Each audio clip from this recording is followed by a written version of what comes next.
오늘 우리가 함께 봉독한 에스겔서 37장 1절부터 10절 말씀을 가지고 마른 뼈의 회생이라는 제목으로 함께 하나님의 말씀에 은혜 나누는 시간 되기를 원합니다. 관성어, 보통 열대어의 치어, 열대어 중에서도 새끼고기들의 사료로 사용하는 알테미아라고 불리는 새우가 있습니다. 이 새우는요, 다른 새우들과는 좀 더 다른 특별한 아주 특징을 가지고 있는데요. 우리가 대부분의 생명체는요, 일정 기간 동안에 생식을 하게 되고, 그리고 후손을 남기게 됩니다. 이런 후손을 남기는 방법에는 난태생도 있고, 태생도 있고, 여러 가지 방법이 있지만, 특별히 알의 형태로, 생식을 하는 생명체들이 있는데요. 만약에 알로 태어나는 종류의 동물들은, 생명체들은 우선적으로 부화하기 위해서 조건이 있죠. 먼저 알이 수정이 된 유정란이어야 되고요. 그리고 그 알이 부화할 수 있는 적절한 온도나 아니면 습도가 보장이 되어야 됩니다. 그러지 않으면 아무리 알이 수정되고 있다고 할지라도 그 알이 다 생명체로 태어나지 못하고 죽어버리고 맙니다. 이 알테미아라는 새우는요, 어떠한 특징을 가지고 있냐면요, 이 새우는 역시 알을 낳아서 자손을 남기게 되는데요, 번식을 하게 되는데요, 이 알테미아 새우의 알은요, 굉장히 오랜 시간 동안, 심지어는 수십 년 동안이라도 물 밖에 있고, 새우는 물 안에 살잖아요, 물 속에. 물 밖에 놓여지고, 또는 아주 건조한 기후 가운데 있고, 깡통 같은 데 안에 집어넣어 있다고 할지라도 수십 년이 지난 후에라도 알이 부화할 수 있는 적절한 염도와 온도 등 조건을 가진 물에만 집어넣으면 24시간 내에 부화한다는, 새끼 새우로 다시 태어나게 된다는 이런 특징이 가지고 있습니다. 이거 참 대단한 거죠. 우리가 흔히 좋아하는, 아주 비싸게 팔리는 닭의 유정란도요, 일정 시간이 지나게 되면요, 오래 있게 되면 이게 골아가지고 썩어버리게 됩니다. 닭만이 아니라 거의 모든 생명체들이 그렇습니다. 알들은 새알이건 닭알이건 뱀알이건 물고기 알이건 오랜 시간 방치되다 보면 이거 죽어버리고 말아요. 근데 이 알테미아라는 새우는요, 수년이 지나도 물밖에 아니라 이런 땅바닥에 막 내팽개쳐짐 당해도 알의 형태가 깨어지지 않고 있다면 그걸 주워다가 조건이 맞는 소금물에만 넣으면 새끼 새우로 부화하게 된다는 겁니다. 그래서 이 알테미아를 어떻게 파냐면요, 여러분들, 깡통에 이렇게 넣어서 팔아요. 어떤 캔 음료처럼 깡통 안에다가 알테미아 알만 집어넣어서 파는데, 흔들면 척척 오래 흔들리는 소리 같은 소리가 나고요. 그걸 그래도 염도를 맞게 해서 물속에 집어넣으면 24시간 내에 부화해서 새끼고기들의 치어를 주게 됩니다. 그래서 이런 알테미아 알의 특성을 이용해서 굉장히 오랜 시간 보관을 해도 새우로 다시 부화한다는 그런 특성을 이용해서 한때는, 왜 아이들이 서점이나 몇 년 전에 문방구에 가면 새우 키우기라는 요만한 그릇에 물 담아져 있고 그런 게 있었죠, 교구로. 그런 교구로 판매하기도 했습니다. 이 알테미아 같이 끈질긴 생명력을 가진 생명체는 거의 없다시피 합니다. 누구나 사람이나 짐승이나 숨이 멎거나 심장이 멈춰버리면요, 생명을 잃게 되고요, 그 생명은 한번 잃어버린 생명은 다시는 돌아오지 않습니다. 바이러스라는 존재들도요, 아주 극도의 생명력을 가진 것 같은 바이러스라는 존재들도 조건이 맞지 않으면 며칠 이상 극한 조건에선 생존하지 못합니다. 알테미아처럼 죽음 직후에 급성 냉동을 해서 수백 년 뒤에 다시 살아나게 하려는 시도가 있습니다. 이것이 바로 냉동인간 프로젝트죠. 현재 지금 불치병을 가진 사람이 세상을 뜨게 되면 숨이 멎는 즉시 혈액을 빼고 급속 냉동을 시켜서 추후 미래에 그 질병을 치료할 수 있는 의학기술이 발전되었을 때 다시 깨워서 건강한 삶을 누리고 살게 한다는 것이 바로 이 냉동인간 프로젝트인데요. 지금까지 냉동 상태에 들어간 사람들은 상당히 많이 있는 것으로 알고 있습니다. 하지만 단 한 사람도 깨어본 적이 없기 때문에, 다시 사람의 몸으로 돌이킨 적이 없기 때문에 이 프로젝트는, 냉동인간 프로젝트는 성공 여부가 불분명한 프로젝트입니다. 이것처럼 한 번 떠난 생명은 다시 돌아오지 않습니다. 간밤에도 김영삼 전 대통령이 서거하셨죠. 아무리 위대한 인물이라도 대통령이 되었다고 하더라도 한 번 떠난 생명은 돌아오지 않습니다. 그래서 생명이란 그 무엇보다 소중한 것일지도 모르겠습니다. 오늘 본문은요, 생명이 떠나가고 오랜 시간 방치되어서 그 뼈마저 말라버린 그들이 다시 회생, 생명을 다시 얻게 되는 모습을 담고 있습니다. 오늘 본문에서 죽은 뼈가 다시 살아난 것이 어떤 의미 있는지 에스겔에게 보인 오늘 본문의 완성이 오늘을 살아가는 우리에게 어떠한 하나님의 메시지를 전해주는지 함께 깨닫고 은혜 받는 시간이 되기를 소망합니다. 자, 에스겔서는요, 하나님께서 에스겔 예언자에게 보이신 그 예언과 환상의 내용을 기록한 성경입니다.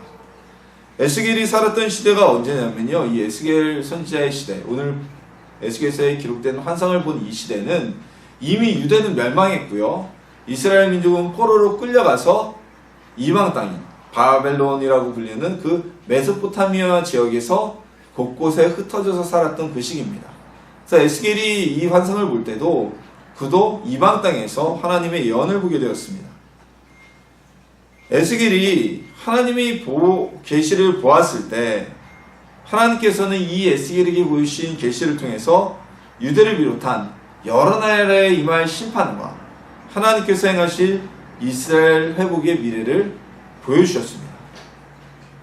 이스라엘은 범죄하여 멸망하게 되었습니다. 하나님께서는 이스라엘에게 가나안 땅을 주셨지만 이스라엘은 하나님께 범죄해서 그 땅에서 쫓겨남을 당하게 되었습니다. 하나님께서 이스라엘 백성에게 주신 그 가나안 땅은요, 원래 처음부터 이스라엘 민족의 땅이 아니었습니다. 하나님께서 아브라함에게 그 땅을 주시고자 약속하시기 전까지 가나안 땅에는 여러 부족들이 자리를 잡고 삶을 살아가고 있었던 삶의 터전이었어요. 그리고 아브라함이 가나안에 도착하여 그 땅에 살 때도 아브라함에게 있어서 가나안 가운데 자신의 소유로 있었던 땅은 사라가 죽었을 때 사라의 무덤으로 쓰고자 했던 막벨라 굴과 그 주변의 밭 외에는 단 한 평의 땅도, 단 하나의 성도 아브라함이 자신의 소유로 갖지 못하였습니다. 그리고 실제로 이스라엘이 그 땅을 들어가서 점령하기 전까지 가나안은 여러 부족들이 살고 있었던 곳이었습니다. 그런 곳을 하나님께서는 아브라함과의 약속을 기억하셔서 이스라엘 민족에게 주셨던 것입니다. 그 자리에 이미 자리 잡고 터전을 이루고 살고 있었던 여러 부족을 내쫓으시기까지 하면서 이스라엘 민족에게 베푸신 은혜였던 것입니다. 그리고 그 땅에 들어가기 전에 이스라엘 백성이 가나안 땅을 차지하기 전에 하나님은 모세의 입을 통해서 이스라엘 백성에게 민족에게 한 가지 경고를 하셨어요. 너희가 하나님의 말씀에 순종하고 마음을 다하여 하나님을 사랑하고 섬기면 하나님의 보호 속에서 너희는 그 땅, 너희가 들어갈 가나안 땅에서 영원히 살겠지만 너희가 하나님을 떠나 섬기지 않고 범죄하면 그 주신 땅에서 쫓겨나게 될 것이다 라는 내용이었습니다. 자, 우리 부당거래라는 영화에서 나온 아주 명대사가 하나 있습니다. 이 대사는 지금도 사회에서 종종 쓰이곤 하는데요. 어떤 대사냐면요, 이거죠. 호의가 계속되면 권리인 줄 알아. 아주 명대사 중에 하나죠. 이스라엘 민족은요, 하나님의 은혜로, 하나님의 호의로 가나안 땅에 정착하고 그 땅에서 살 수 있게 되었습니다. 그들의 조상 아브라함은 원래 갈대아 우르라는 지역에 살던 사람이었습니다. 이 갈대아 우르가 어디냐면요, 페르시아만에 인접한 오늘날의 이라크 지역에 인접한 곳에 위치한 곳이 갈대아 우르였어요. 아브라함은 죽을 때까지 아까 말씀드린 것처럼 사라의 무덤이 있었던 막벨라 굴과 그 주변의 토지, 헤브론 근교의 약간의 토지 외에는 가나안의 한 평의 땅도 가지고 있지 않았습니다. 그런 이스라엘이 하나님의 약속을 근거로 하나님께서 은혜를 베푸셔서 가나안 땅을 차지하게 되고 가나안에 거주하게 될 정당성을 부여받게 된 것이죠. 그러나 이스라엘 민족은요, 이렇게 베푸신 하나님의 호의를 세월이 지나면서 점점 잊어버리기 시작했습니다. 가나안에 사는 것이 하나님의 은혜가 아니라 마치 자신들에게 당연히 부여된 권리인 것처럼 살아가게 되었다는 것입니다. 하나님의 은혜는 완전히 잊어버린 삶을 살게 되었습니다. 그들은 우상을 숭배하게 됐고요, 하나님을 사랑하지 않는 삶이 지속되게 되었습니다. 하나님께서는 선지자들을 보내셔서 끝까지 지속적으로 이스라엘 민족에게 회개하라고 말씀을 전하셨지만 이스라엘 민족은 끝까지 자신들의 죄악에서 돌이키지 않습니다. 그러자 그들은 하나님의 징계, 즉 하나님의 벌을 받게 됩니다. 모세가 가나안에 들어가기 직전 이스라엘 민족에게 전한 경고처럼 그들은 자신들이 거하던 하나님이 주신 그 가나안 땅에서 쫓겨남을 당하게 됩니다. 그리고 그들이 어디로 가게 됩니까? 아브라함이 걸어왔던 그 길을 거꾸로 걸어서, 자신의 조상 아브라함이 걸어온 길을 반대로 걸어서 아브라함이 살던 지역에 인접한 메소포타미아 지역으로 끌려가게 됩니다. 이것은 이스라엘의 범죄로 인한 하나님의 벌이었습니다. 하나님께서 주신 호의를 감사하지 않고 마치 자신들의 권리처럼 남용했던 이스라엘은 하나님께서 아브라함이 원래 거주하셨던 그 지역으로 다시 이스라엘 백성을 쫓아내셨던 것입니다. 이스라엘이 하나님께 범죄하지 않았다면 그들은 가나안에서 쫓겨나지 않았을 것입니다. 그들은 민족이 포로로 끌려가는 아픔을 당하지도 않았을 것입니다. 우리는 늘 죄를 경계해야만 합니다. 우리를 타락시키고 우리를 하나님의 복에서 멀어지게 하는 것이 바로 죄의 작용입니다. 죄를 짓고도 합리화하고 이것은 죄가 아니라고 주장하게 하는 건 역시 죄의 열매입니다. 하나님께서는 이스라엘 백성에게 끊임없이 선지자들을 보내셔서 그들이 회개할 것을 경고하고 전하셨지만 이스라엘 백성은 하나님의 그 회개의 기회, 하나님께서 선지자들을 통해서 그들에게 주신 회개의 기회를 모두 다 버리고 결국 파탄에 이르게 되었습니다. 우리 모두 죄를 경계하는 성도님들이 되기를 축원합니다. 우리가 가장 받은 큰 은혜, 예수님을 믿고 받은 가장 큰 은혜는 바로 회개의 은혜입니다. 회개의 은혜. 우리가 회개할 수 있기 때문에 죄를 하나님 앞에, 예수님의 앞에 고백하고 용서함을 받고 돌이킬 수 있었기 때문에 우리는 하나님으로부터 의인은 아니지만 의인이라고 칭함을 받을 수 있게 되었고요. 예수님의 죄사함의 은혜를 믿기 때문에 우리가 회개를 할 수가 있는 것입니다. 만약 우리의 삶에 하나님의 경고가 임하게 됩니까? 이 경고는 여러분 주위 사람들을 통해서, 성경 말씀을 통해서, 설교 시간을 통해서 여러분에게 전해질 수 있습니다. 하나님의 경고가 있을 때 즉시 죄에서 떠나 믿음으로 회개하고 죄사함을 얻는 하나님의 자녀가 되기를 예수님의 이름으로 소망합니다. 오늘 본문에서 널브러져 있던, 에스겔이 본 환상의 골짜기에서 널려져 있던 이 뼈들이 하나님 앞에, 하나님의 말씀에 따라서, 에스겔이 되어난 하나님의 말씀에 따라 그 뼈에 살이 붙고 생명이 되살아나고 그리고 강한 군대가 되는, 이런 내용이 오늘 본문에 기록되어져 있죠. 자, 뼈가 무엇입니까? 뼈는 우리 해부학적으로는 몸을 이루는 골격. 뼈가 없으면 우리가 서 있을 수가 없죠. 뼈가 있고 그에 근육이 있고 근육이 힘을 내서 뼈를 붙잡아 주기 때문에 우리가 서 있을 수 있는 건데, 해부학적으로 보면 몸에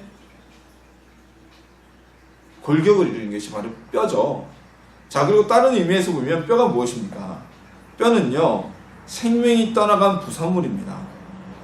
살아있는 생명체가 뼈를 밖에 보일 일은 없습니다. 간혹 가다가 사고가 나서 외상성 골절이라는 게 있어요. 이 외상성 골절은 뭐냐면, 왜 뼈가 심하게 부러지다 보면 이렇게 밖으로 튀어나오는 경우가 있어요. 그런 경우를 얘기를 하는데, 그런 경우에도 살아있다면 즉시 수술을 통해서 뼈가 보이지 않게 피부 밑으로 봉합해 넣습니다. 그래서 살아있는 사람은 뼈가 보일 일이 없어요. 즉 뼈가 보인다는 것은 그 뼈를 이루었던 생명체의 생명이 떠나갔고, 그리고 살까지 완전히 부패되고 남아버린 게 바로 뼈라는 겁니다. 자, 이 환상에서, 오늘 에스겔이 본 환상에서 뼈는 그 생명체가 그 뼈의 주인이었던 사람이 죽은 지 아주 오래되었다는 것을 증명합니다. 더군다나 오늘 본문에서 이 뼈는 어떤 뼈냐? 그냥 뼈도 아니고 마른 뼈, 마른 뼈라고 기록하고 있습니다. 자, 마른 뼈는 무엇입니까? 삐쩍 말랐다는 거예요. 여러분, 뼈로 우리가 할 수 있는 게 몇 가지가 있죠.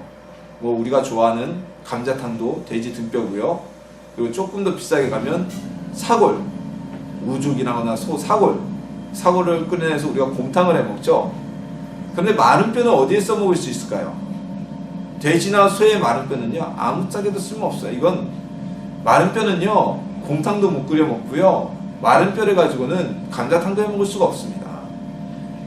이 마른 뼈를 가지고는 심지어 아귀를 내서 본드로 써먹을 수도 없어요. 바로 이 마른 뼈는 아무짝에도 쓸모없는 뼈입니다. 자, 사람이 살아있을 때는 우리가 움직이고 말을 하고 여러 가지 일을 할 수가 있죠. 그리고 의견도 낼 수 있죠. 그렇지만 죽어서 뼈가 되어버리면 그건 그저 처치곤란한 하나의 잔여물밖에 되지 않습니다.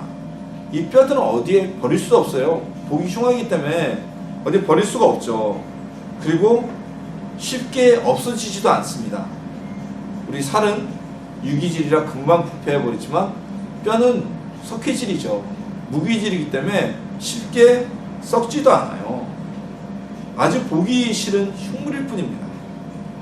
자, 그런데 하나님께서는 에스겔에게 이런 말씀을 전하십니다. 내가 생기를 너희에게 들어가게 하리니 너희가 살아나리라. 너희의 힘줄을 두고 살을 입히고 가죽으로 덮고 너희 속에 생기를 넣으리니 너희가 살아나리라. 내가 여호와인 줄을 너희가 알리라. 이 말씀을 에스겔에게 마른 뼈들을 향하여서 대언하라고 말씀하셨습니다. 대언이라는 것은 대독처럼 말을 대신 전한다는 겁니다. 대신 말한다는 겁니다. 삐쩍 말라가지고 여기저기 흩어져 있고 볼품도 없는 그 뼈, 흉측한 그 뼈에 대해서 하나님께서 이런 말씀을 전하라고 하셨어요.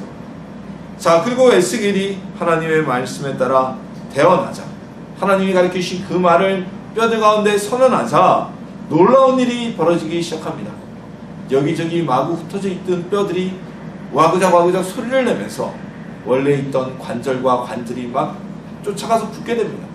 저 위에 있던 뼈가 달려내려와서 이 골짜기 밑에 있던 뼈에게, 그 관절, 자신이 원래 있던 위치에 들어맞게 되는 것입니다.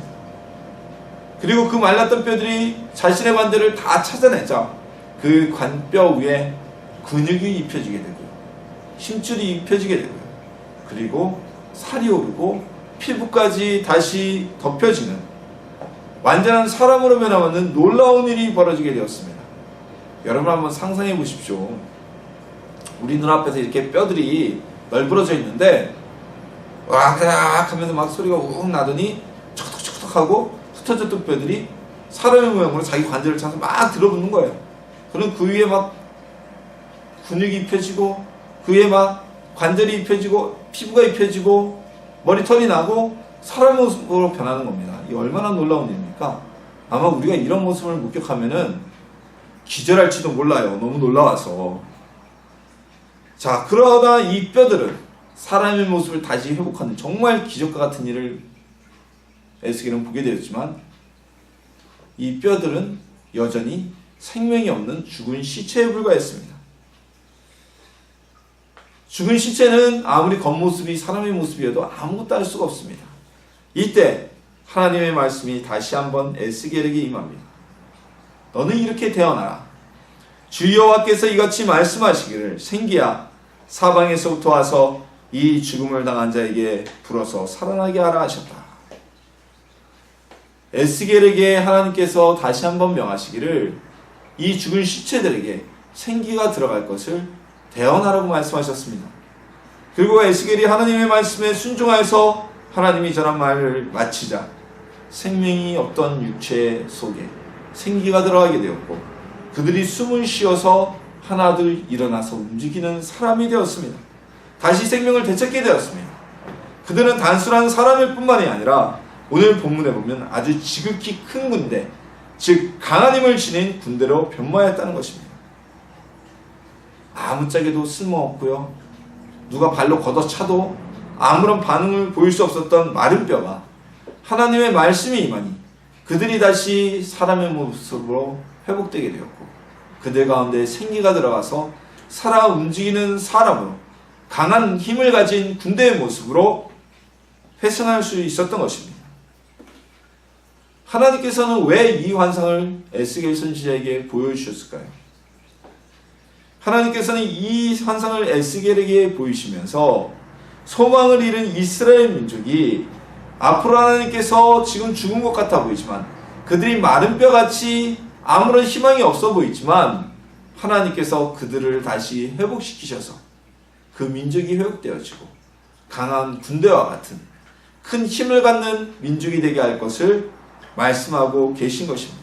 예언하고 계신 것입니다. 그 미래를 보여주고 계신 것입니다. 이때 당시 이스라엘 민족 어땠습니까? 나라도 잊어버렸습니다. 나라를 잃어버린 지도 세월이 좀 지났습니다.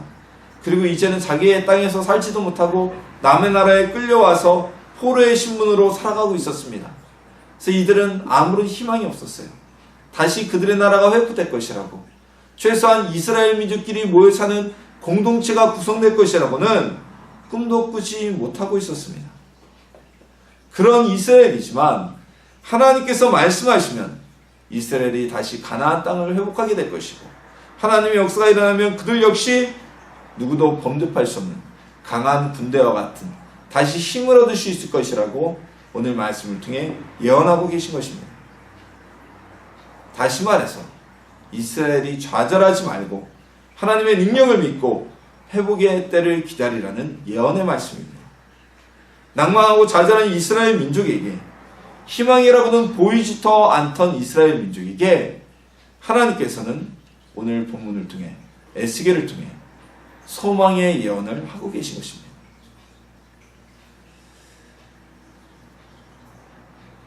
하나님께서 이스라엘 민족에게 소망의 예언을 주셨습니다. 그럼 이스라엘에게 주신 이 소망이에요. 에스겔이 본 환상은 오늘날 우리에게 어떠한 메시지를, 어떠한 하나님의 메시지를 전하고 있을까요? 지금 우리는 대한민국 하에 살고 있습니다. 일제시대도 아닌 우리만의 독립국가를 이루고 살고 있습니다. 또한 우리가 다른 민족에게 착취를 당하고 있지도 않고요. 비록 우리가 여러 사회적인 불만이 있고 때로는 정부에 대해서, 이 사회 구조에 대해서 불만을 가지고 있다고 할지라도 북한과 같이 우리가 개인의 기본권이 심하게 통제되거나 사유재산이 인정되지 않거나 그러한 통제국가에서 살고 있는 건 아니잖아요. 그래서 오늘 본문의 대상이 이스라엘 민족과는 어떻게 보면 굉장히 다른 정반대의 모습의 삶을 살고 있습니다. 그런 환경 속에서 우리는 살아가고 있습니다. 하지만 우리가 이렇게 독립국가에서 자유를 누리면서, 육체적인 자유를 누리면서 살고 있지만 우리에게 다가오는 삶의 고통과 영혼의 속박은 이스라엘 민족이 살았던 이 시대나 오늘이나 변함없이 똑같이 우리에게 다가오고 있습니다.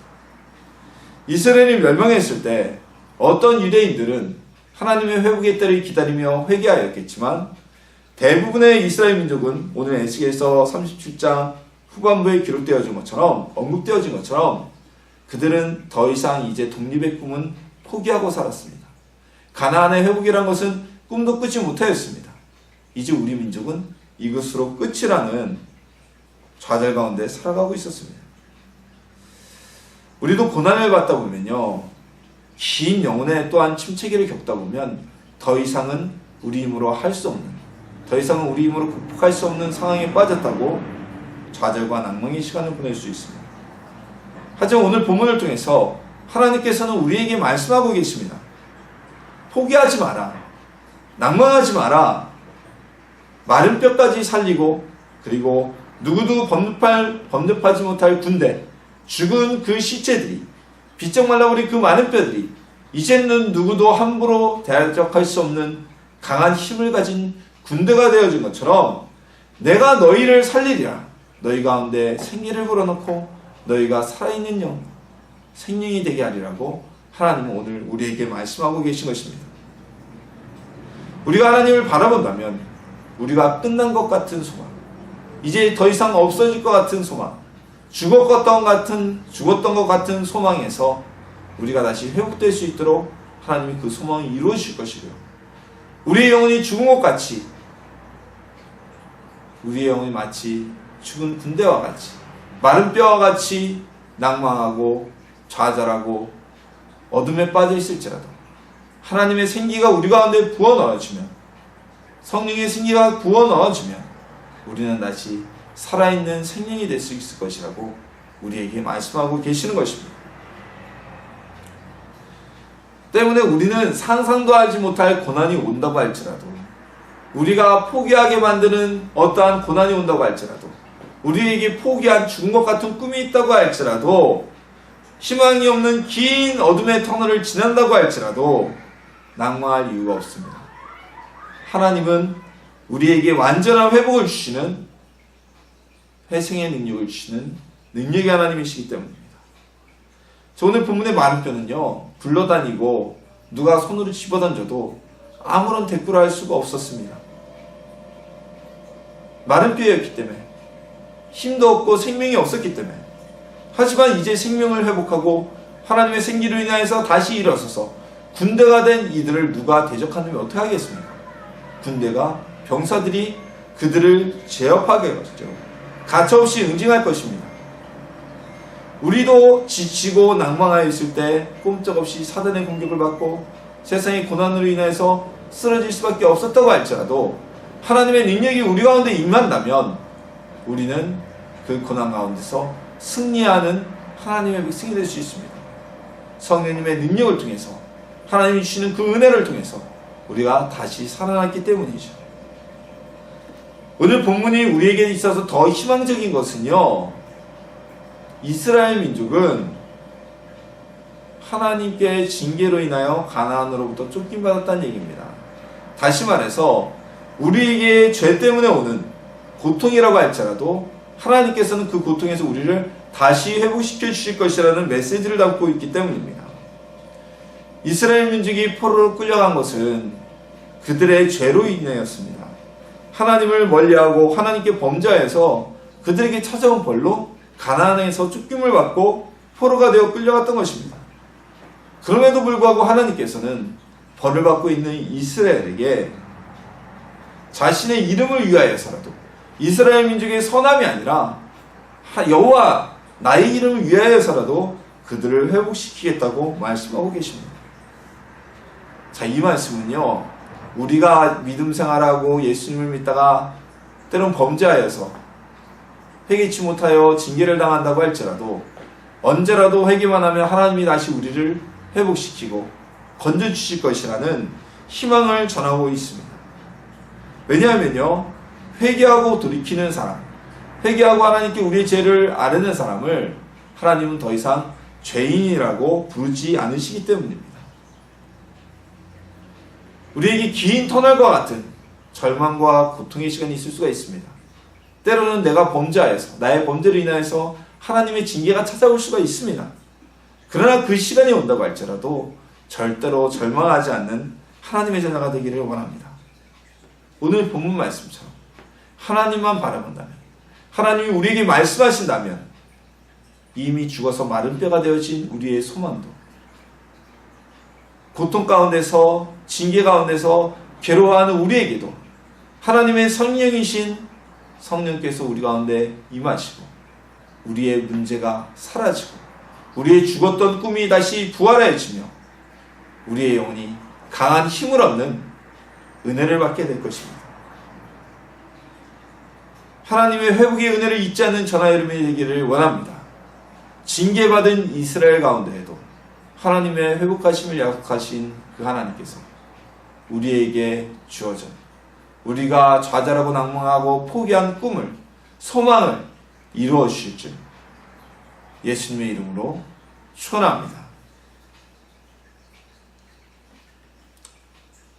오늘 본문과 같은 회복의 기적은 어떻게 하면 일어나게 될까요? 에스겔서 36장에서는 36장 37절에서 하나님께서는 이렇게 말씀하셨습니다. 그래도 이스라엘 족속이 이같이 자기들에게 이루어 주기를 내게 구하여야 할지라. 하나님께서 이스라엘 민족을 다시 회복시켜 주실 것이라는 계획을 갖고 있으심에도 불구하고 이스라엘 민족은 하나님께 그 계획을 이루어 달라고 기도하여야 될 것이라고 말씀하고 계신 것입니다. 우리가 하나님께 구할 수 있는 수단이 무엇입니까? 우리가 하나님께 구할 수 있는 수단은 기도밖에 없지요. 그냥 앉아있고 포기만 하고 있으면 아무 일도 일어나지 않습니다. 어떠한 기적도 일어나지 않습니다. 우리 힘으로는 아무것도 할 수 없습니다. 하지만 우리가 하나님께 기도하고 하나님께서 계획하신 대로 우리에게 말씀하시고 역사하시면 정말 마른 뼈와 같이 이미 사라져버린 죽은 것 같은 소망도 그 가운데 다시 살아나서 회복되어져서 강한 힘을 발휘하는 군대가 되는 기적이 일어날 것입니다. 죽은 생명도 다시 살아나게 될 것입니다. 우리의 이성과 과학적으로 불가능한 일이 이미 끝났다고 보여지는 판단되어지는 일이 하나님의 말씀을 통해서 다시 이루어지게 될 것입니다. 이 기적은요, 죄의 대가로 온 고통에도 적용이 되어집니다. 의를 위한 고난으로 인해 받는 핍박과 어려움에만 적용되는 말씀이 아닙니다. 죄의 대가로 인해서 온 고통, 즉 징계와 벌에서도 적용되는 말씀입니다. 그래서 오늘 본문 말씀이 우리에게 더 희망적이죠. 우리가 혹여 잘못하여서 받는 징계라고 할지라도 하나님은 우리를 건져주실 것이라는 희망의 메시지이기 때문입니다. 걱정이 없는 사람은 없습니다. 문제가 없는 사람은 없습니다. 부자는 부자대로, 가난한 사람은 가난한 대로, 건강한 사람은 건강한 대로, 병든 사람은 병든 대로 모든 사람들이 자신만의 문제가 있습니다. 작은 문제는 우리가 잘 견디고 이겨나갈 수가 있겠죠. 하지만 큰 문제, 우리가 이겨나갈 수 없는, 우리가 스스로를 포기하게 하는 문제도 있습니다. 때로는 지금까지 우리가 살아오면서 이미 끝났다고 포기하고 좌절해버린 여러분들의 소망과 꿈이 있을지도 모릅니다. 오늘 본문에서는 하나님께 기도하면 하나님께서는 그의 계획대로 우리의 숨겨진 끝났다고 생각되어졌던 그 소망을 이루실 것이라고 말씀하고 계십니다. 누구의 힘으로도 될 수 없는 문제, 누구의 힘으로도 이길 수 없는 고통, 어려움이 있다면 기도하십시오. 하나님께서는 이미 죽은 자, 이미 죽어 말라버린 뼈 가운데도 생명을 주시고 그가 강한 군대가 되어지는, 능력자가 되어지는 모습을 오늘 말씀을 통해 보여주셨습니다. 이 본문이 오늘 우리에게 주어지는 메시지입니다. 하나님의 생기가 임하면, 주의 영이 임하면 하나님은 그를 살리시고 그의 영혼을 구원하시고 그를 괴롭히는 모든 문제로부터, 그가 포기한 모든 극복할 수 없는 어려움으로부터 회복시켜 주실 것이라고 말씀하고 계십니다. 우리 기도합시다. 기도하여서 하나님께 우리의 문제와 잃어버린 꿈을 아뢰봅시다. 그리고 하나님의 권능을 바라봅시다. 또한 회개합시다. 회개함으로 우리의 죄를 예수님 앞에 고백하고 우리의 삶을 돌이켜서 하나님으로부터 의롭다 칭함을 얻기 원합니다. 그렇다면 마른 뼈가 생명을 얻은 것과 같은 기적이 우리의 삶 가운데 나타나게 될 것입니다. 우리의 삶이 이루어지게 될 것입니다. 하나님의 기적을 체험하는, 이미 우리는 한 번의 기적을 체험했잖아요. 죽었던 것 같은 우리의 영혼이 성령님이 임하심으로 다시 생기를 얻고 살아나게 되었잖아요. 그리고 또 한 번의, 또 여러 번의 기적들이 우리의 삶에 이루어지게 될 것입니다. 기도로서 죽은 소망이, 죽은 꿈이 되살아나는 하나님의 기적을 체험하는 주님의 자녀가 되기를 예수님의 이름으로 축원합니다.